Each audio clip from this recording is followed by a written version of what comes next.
Hey, what's up, TC? How we feeling today? We doing all right? All right. Hey, if we haven't had a chance to meet yet, my name is Justin Chandler. I'm one of the pastors here, just like Ben, who just spoke.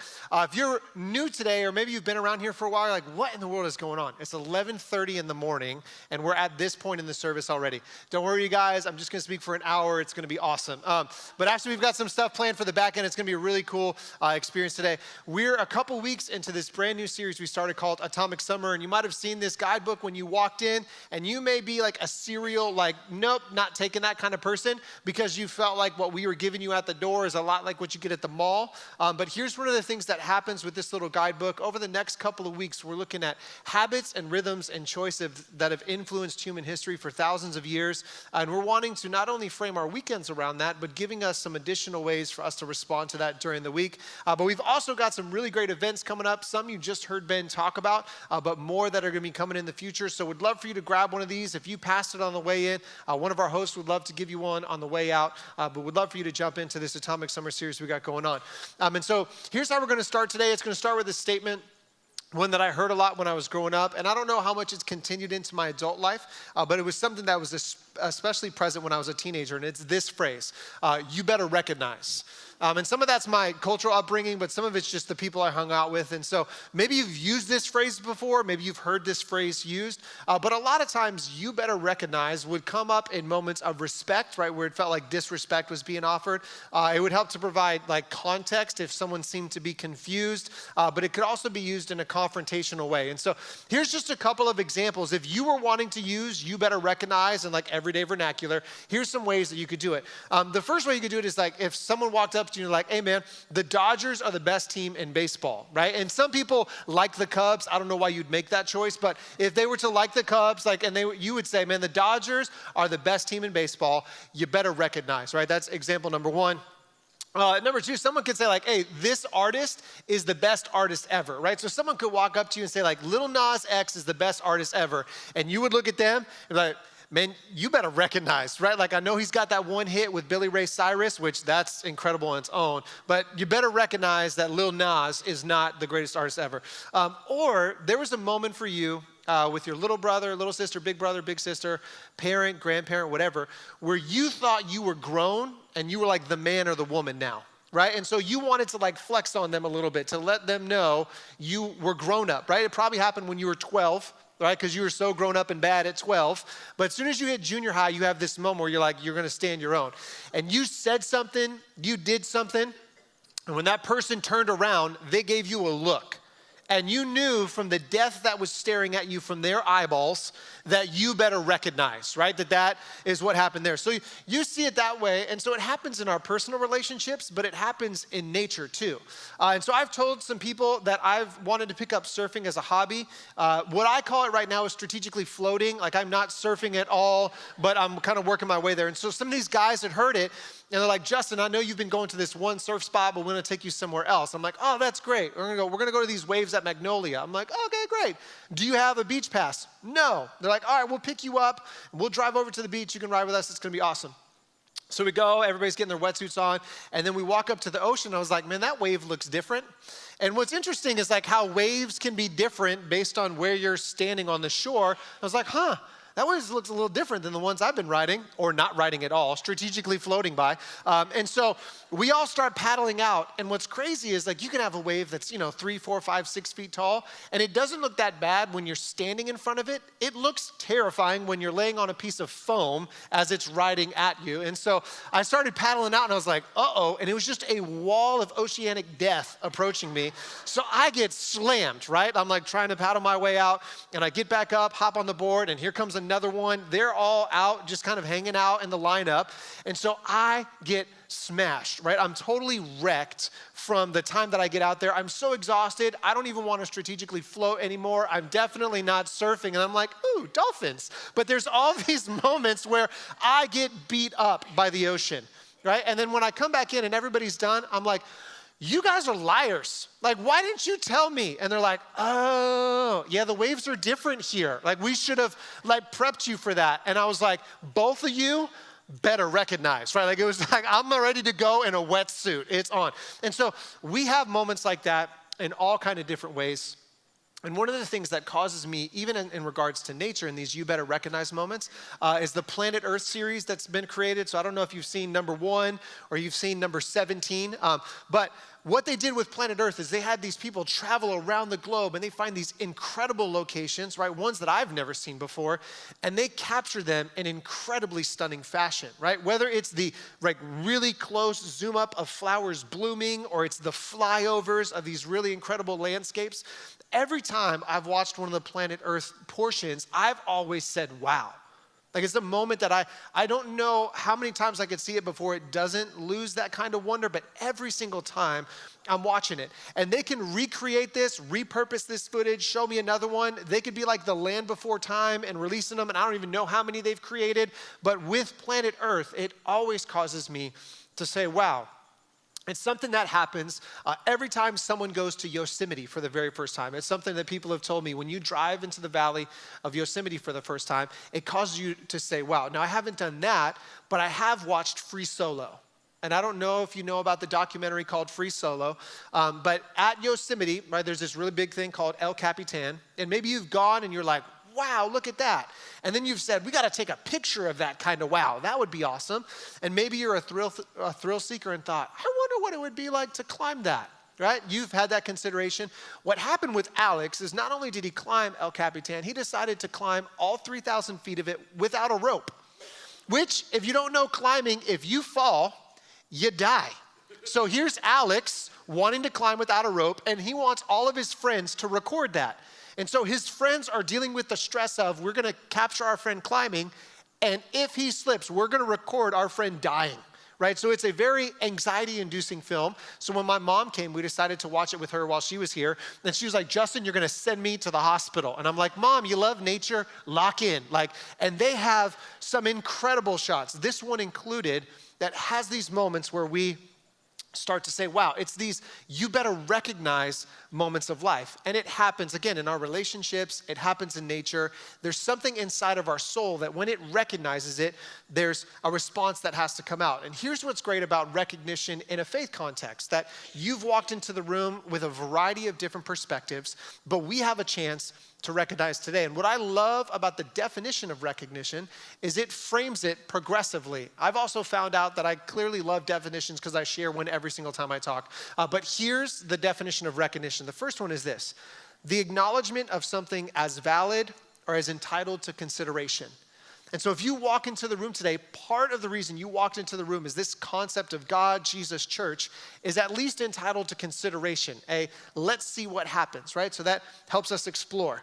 To the second, it could be the perception of something as existing or true, the realization of it. And maybe you said yes to Jesus for the first time and you're still new to faith and are trying to figure it out. We have the ability to recognize today. The third definition is the knowledge or feeling that someone or something present has been encountered before. And maybe you're making a comeback to church today. Maybe it was something that was a part of your life early on and then you kind of abandoned it for a while.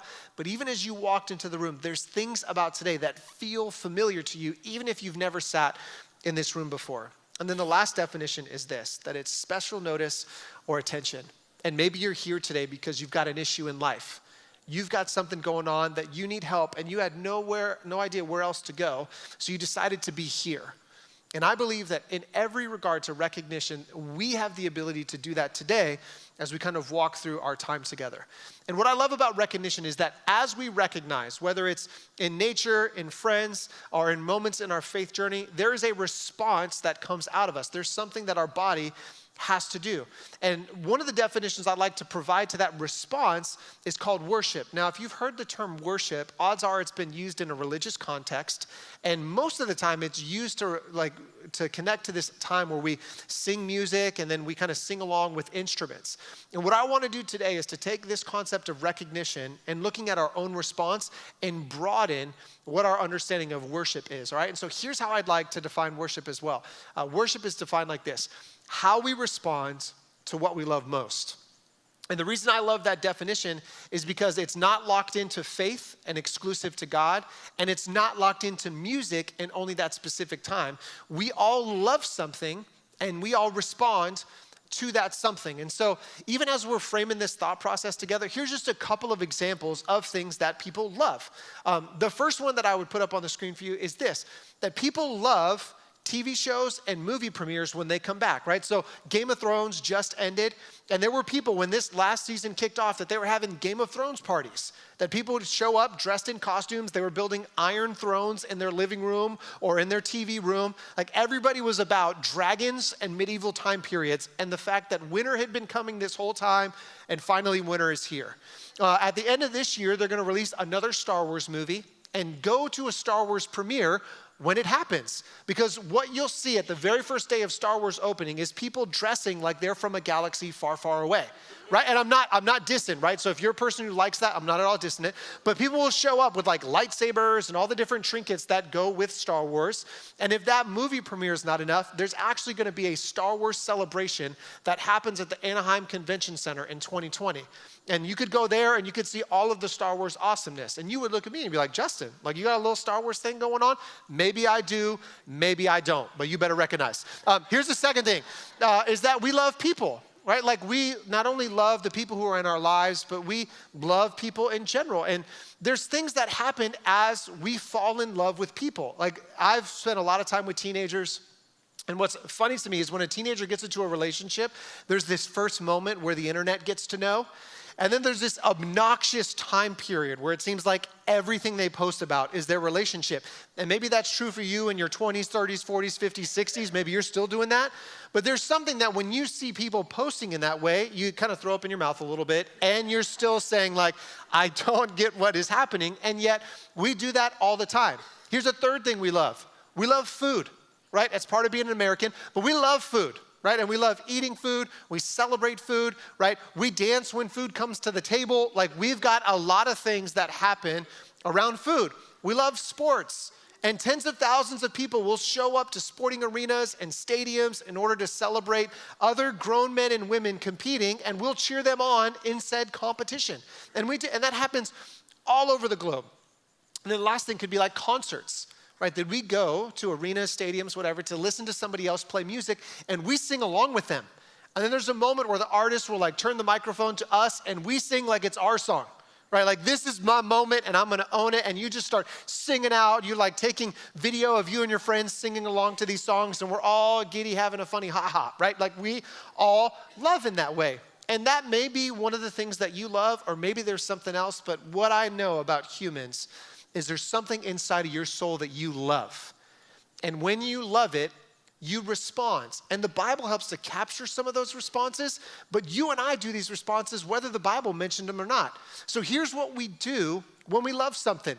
We lift our hands, right? You do this about people. If you see someone you haven't seen in a while, what do your hands do? Ah, right? You go to a sports game, your hands go up. Like who knows why our hands involuntarily raise, but all of a sudden you're looking up like Ricky Bobby going, I don't know what just happened to my hands, right? And so you lift them.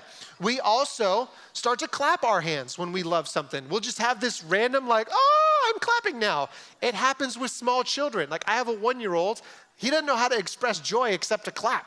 And he claps about a lot of things. But you as a grown-up, you clap. And you're going like, wait, what just happened right now? I am clapping, right? You sing. Random times you sing. You sing when you're like in love with a person, right? That you'll kick your favorite R&B jam. You'll sing when you wake up. You'll sing when you think about them during the day. You'll sing in the shower. You'll sing when you find yourself going to sleep. All of a sudden, you'll start burning through Earth, Wind, and Fire tracks because you're just in it, right? So you do that, but you'll also start to sing when like your soul loves things. You sing when food comes to the table, right? That you will just all of a sudden start breaking out melodies because this plate has arrived.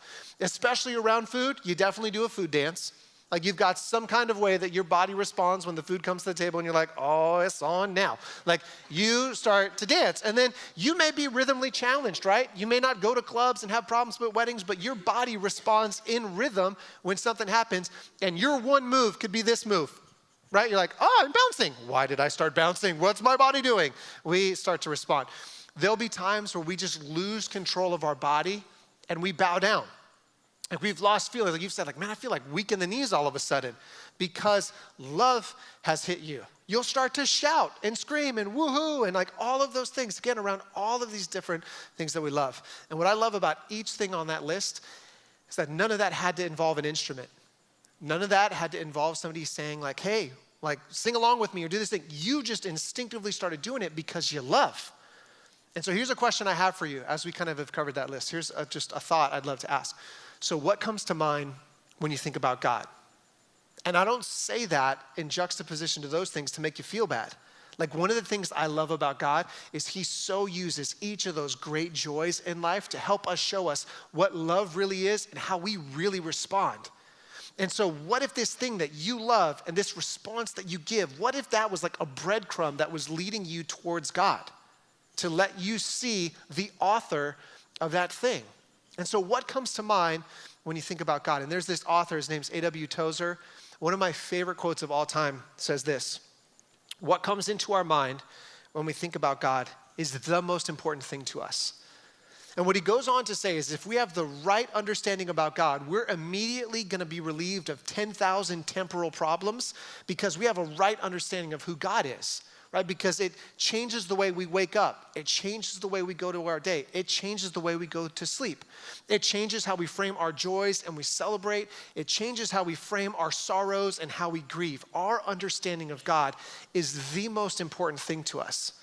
And I recognize that you walked into the room and maybe there's things about your understanding of God that you don't quite understand yet. Or maybe you feel like you know and then you're starting to figure it out. What I love about today is we're going to have an opportunity, each one of us, to recognize who God is. And so here's what I'd love for you to do. If you have a Bible, I'd love you to open up to Job chapter 38. You may see it. It looks like Job 38, so you can open up to Job or Job, either one you prefer. If you have the YouVersion app, you can open up to there and would love for you to do that. You could download it, Google Play, App Store, any of those will work. And I know we say this each and every week, like, hey, if you have a Bible, open up. If you have a YouVersion app, open that. Here's gonna be my encouragement to you today. We're gonna have a pretty significant portion we're gonna read.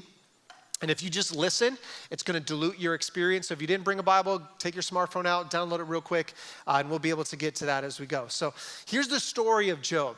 Job is a guy who lived a couple thousand years ago, and he has literally everything, it all. He's got all of the money, all of the possessions. He's got a great family. It's said about Job that he's the best man in the known world, which is quite a title, right? So Job has everything going on. And then in the book of Job, he loses everything. He loses all of his possessions. He loses all of his family. He loses all of his property. The one person he has left is his wife. And his wife says to him, curse God and die. Which if that's the one person you got in your corner after all of that, like I feel like you drew a short straw, right? So again, I don't know how your relationship is going today, but I don't think they said curse God and die on the way in, right? So here's Job.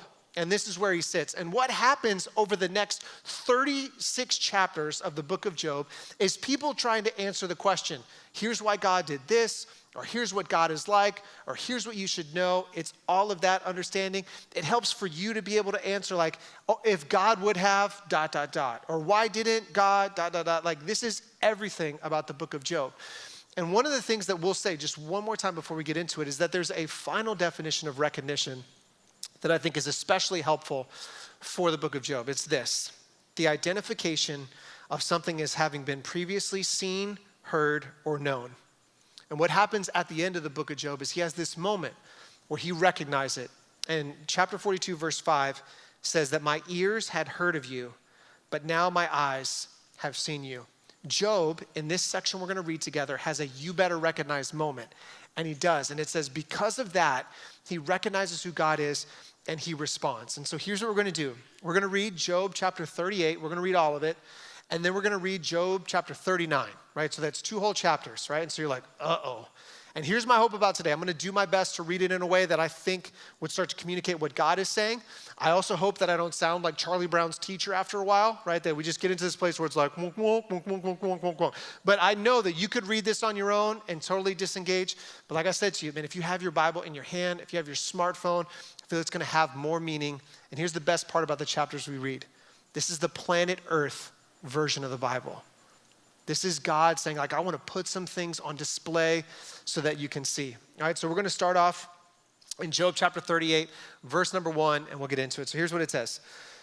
Then the Lord spoke to Job out of the storm, and he said, "Who is this that obscures my plans without words or knowledge? Brace yourself like a man. I will question you, and you shall answer me." And I know we just got started, but if you had a bunch of questions and you were wondering where God was and where he showed up and why he didn't answer, and everybody was telling you, here's why God's doing what he's doing, and God responded, and the first thing God said to you was, brace yourself like a man. That is a terrifying statement, right? Like you may have asked that question, and if God was like, hey, I got an answer for you, brace yourself like a man. Those feel like fighting words, right? And so here's what God starts to unpack in the next verses. Verse 4. Where were you when I laid the earth's foundation? Tell me if you understand. Who marked off its dimensions? Surely you know. Who stretched a measuring line across it? On what were its footings set? Or who laid its cornerstone while the morning stars sang together and all the angels shouted for joy? Who shut up the sea behind doors when it burst forth from the womb? When I made the cloud its garments and wrapped it in thick darkness? When I fixed limits for it and set its doors and bars in place? When I said, this far you may come and no farther, here is where your proud waves halt. Have you ever given orders to the morning or shown the dawn its place, that it might take the earth by the edges and shake the wicked out of it? The earth takes shape like clay under a seal. Its features stand out like those of a garment. The wicked are denied their light, and their unpraised arm is broken. Have you journeyed to the springs of the sea, or walked in the recesses of the deep? Have the gates of death been shown to you? Have you seen the gates of the deepest darkness? Have you comprehended the vast expanses of the earth? Tell me if you know all this. What is the way to the abode of light, and where does darkness reside? Can you take them to their places? Do you know the path to their dwellings? Surely you know, for you were already born. You've lived so many years. That's God being sarcastic, if you weren't catching that. You have entered the storehouses of the snow, or seen the storehouses of the hail, which I reserve for times of trouble, for days of war and battle. What is the way to the place where lightning is dispersed, or to the place where the east winds are scattered over the earth? Who cuts a channel for the torrents of rain and a path for the thunderstorm, to water a land where no one lives, an uninhabited desert, to satisfy a desolate wasteland and make it sprout with grass? Does the rain have a father? Who fathers the drops of dew? From whose womb comes the ice? Who gives birth to the frost from the heavens, when the waters become hard as stone, when the surface of the deep is frozen? Can you bind the chain of Pleiades? Can you loosen Orion's belt? Can you bring forth the constellations in their season, or lead the bear with its cubs? Do you know the laws of the heavens? Can you set up God's dominion over earth? Can you raise your voice to the clouds and cover yourself with a flood? Do you send the lightning bolts on their way? Do they report to you, here we are? Who gives the ibis wisdom, or gives the rooster understanding? Who has wisdom to count the clouds? Who can tip over the water jars of the heavens when the dust becomes hard and when the clods of earth stick together? Do you hunt the prey for the lioness and satisfy the hunger of the lions when they crouch in their dens or lie in wait in a thicket? Who provides food for the raven when its youngs cry out to God and wander about for lack of food? All right, and at this point, we can take a deep breath. All right, let's start 39. Do you know when the mountain goats give birth? Do you watch when the doe bears her fawn? Do you count the months till they bear? Do you know the time they give birth? They crouch down and bring forth their young. Their labor pains are ended. Their young thrive and grow strong in the wilds. They leave and do not return. Who let the wild donkey go free? Who untied its ropes? I gave it the wasteland as a home, the salt flats as its habitat. It laughs at the commotion in the town. It does not hear a driver shout. It ranges the hills for its pasture and searches for any green thing. Will the wild ox consent to serve you? Will it stay by your manger at night? Can you hold it to furrow with a harness? Will it till the valleys behind you? Will you rely on it for great strength? Will you leave your heavy work to it? Can you trust it to haul in your grain and bring it to your threshing floor? The wings of the ostrich flap joyfully. I love that line. Though they cannot compare with the wings and feathers of the stork. She lays her eggs on the ground and lets them warm in the sand, unmindful that a foot may crush them, that some wild animal may trample them. She treats her young harshly as if they were not hers. She cares not that her labor was in vain. For God did not endow her with wisdom or give her a share of good sense. Yet when she spreads her feathers to run, she laughs at horse and rider. Do you give the horse its strength, or clothe its neck with a flowing mane? Do you make it leap like a locust, striking terror with its proud snorting? It paws fiercely, rejoicing in its strength, and charges into the fray. It laughs at fear, afraid of nothing.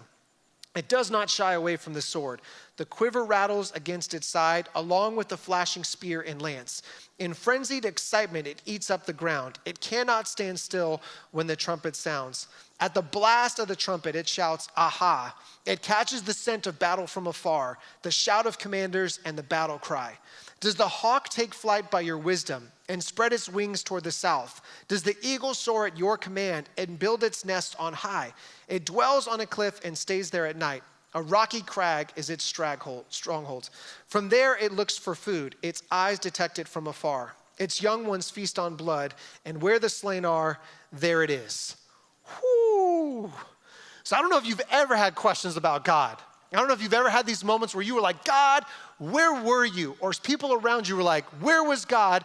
And then I don't know if you've ever had a moment where God was like, I got some questions for you. Like, you've asked me some questions, I'm just gonna ask you a few. And what I love about God is he never once accused Job. He never once said that Job was doing something wrong. As Job asked God all these questions, God said, hey, so I've got some questions for you. And it starts in this like really macro sense, right, of the entire universe and constellations and forming the earth. And he's like, where were you when all this happened? Like, hey, just put the earth where it's supposed to be and make the angle of it and have it rotate. Go ahead and do that, right? Or throw some constellations up and tell them where they should go, make some oceans and land, like huge macro version. And then he zeroes in, like in the micro sense of specific animals. Like, do you know where the mountain goats breed? And I'm like, I don't know where mountain goats live, right? And he's saying all of this, and even the fact that like a bird can flap its wings and fly, someone had to do that. And God was like, so make the hawk do its thing, Job. And then all of these questions, so I want you to consider, like, how would you respond to that? Like, where do you even start? Like, you've had some, God, I think you missed it, and then God's just like, hey, I just want you to see some stuff. And so here's Job's response. It's in chapter 40.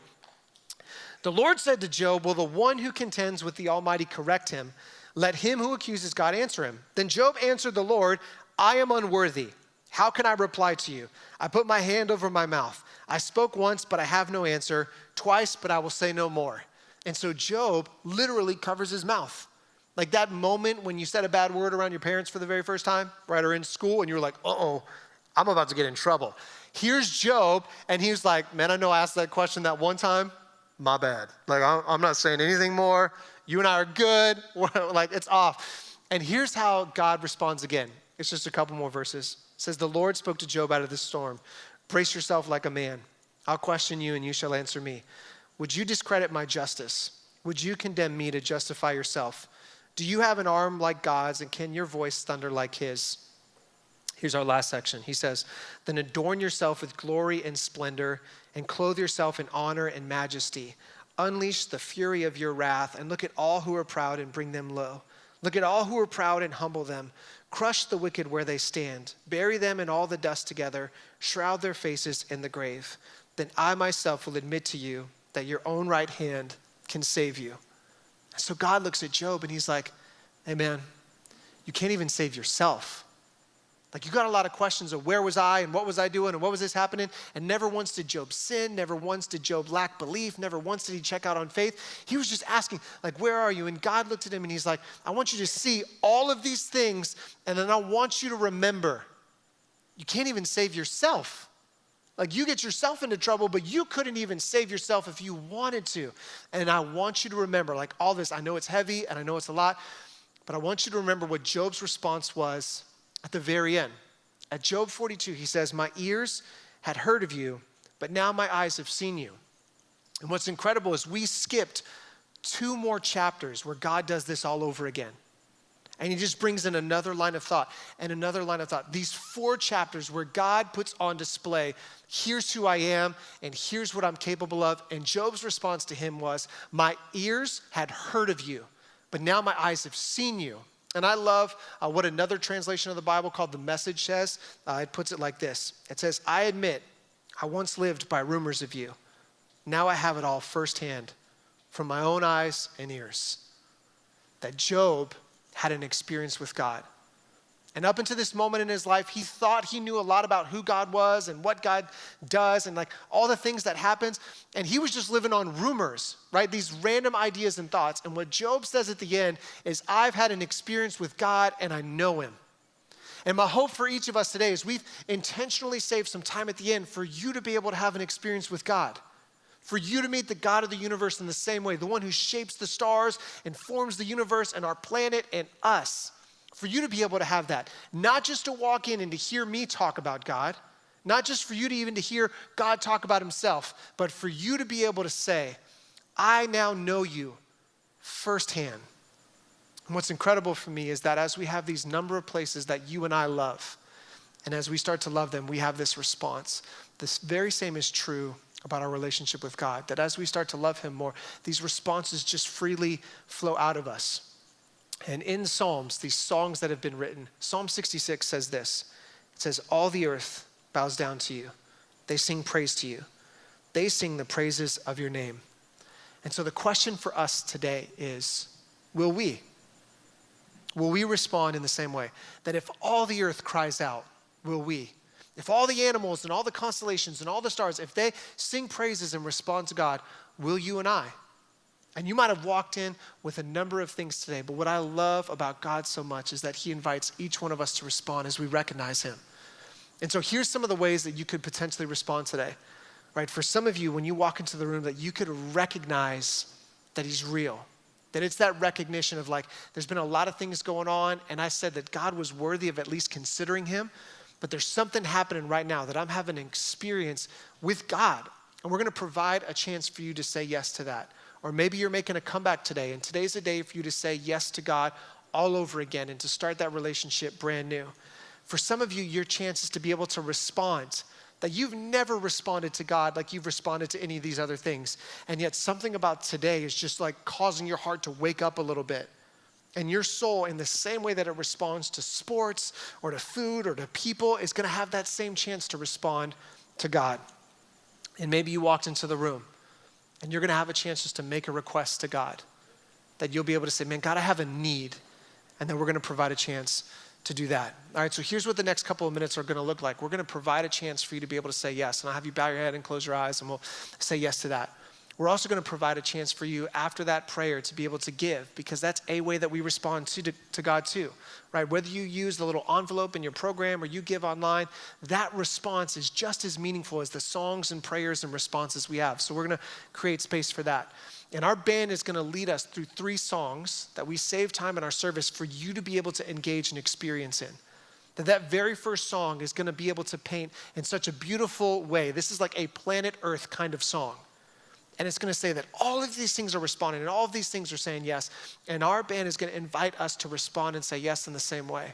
In our second song, we're gonna have a chance to literally, with all of our voice and all of our lung capacity, with our hands lifted, we're gonna have a chance to respond and to really declare our love for God and for who he is. And for some of us, that may be the very first time.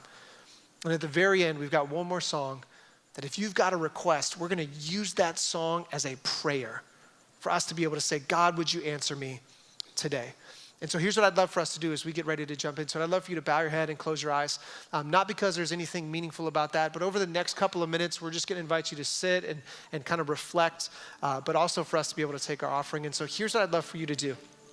And if you're in the room today and you wanna say yes to Jesus, you're either saying yes for the very first time and you're having a God experience, or maybe this is you saying yes and you're making a comeback to faith today. Could you do me a favor? Could you lift your hand real high? Because I want to be able to pray for you. So if you're saying yes to Jesus, either for the first time or you're saying you're making a comeback today, could you lift it up so I can see you? Yeah, thanks so much, guys. Thank you so much. That's incredible. Yeah, thanks for lifting your hand up. Thank you so much. Just as a pause real quick, inside your program, there's this little say yes card. And I'd love for you to take a moment before you get out of here. There's a box that says, I said yes to Jesus today. And I'd love for you to check that. And I'd love to be able to follow up with you this week and let you know what this relationship with God, this relationship with Jesus looks like. So don't get out of here without filling out that card real quick, because I'll be sure to give you a call this week. All right, to the second group of people, as we invite you to respond, if you're saying like, man, I've been living on these rumors of God, but I want to experience God today. And if there's the God of the universe and he's making his way towards me and I can know him, I want to have that experience today. So if you're saying, I want to experience God in a really powerful way today, could you lift your hand up too? Because I want to be able to pray for you. Yeah, that's awesome. Thank you so much for lifting your hands up.